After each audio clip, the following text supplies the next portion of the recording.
بسم اللہ الرحمن الرحیم۔ ایک یہ بھائی نے پڑوسی ملک سے پوچھا تھا کہ ہوٹل مینجمنٹ میں فوڈ پروڈکشن کے فیلڈ میں میں ڈپلومہ کرنا چاہتا ہوں، اور اس کے بعد میں کوئی نہ کوئی ہوٹل جوائن کروں گا، تو وہاں پر بعض اوقات کہتے ہیں یہ سور کا گوشت بھی ہوتا ہے، اور اگر دیگر گوشت بھی ہوتا ہے تو اس کے حلال ہونے کا تو کوئی یقین نہیں ہوتا۔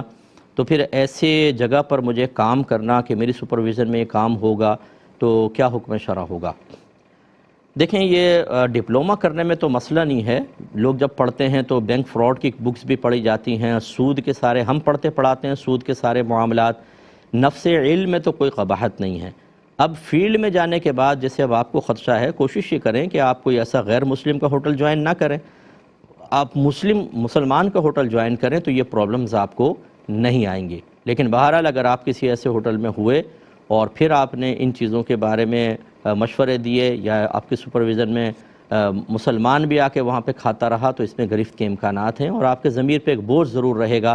کوشش کریں کہ پھر آپ یہ کریں ڈپلومہ، اور مسلمان کا ہوٹل ہی جوائن کریں، اور اگر ایسا پاسبل نظر نہیں آتا، میرا مشورہ یہ ہے کہ ضمیر کی ملامت سے بچنے کے لیے آپ فیلڈ کو چینج کر لیں۔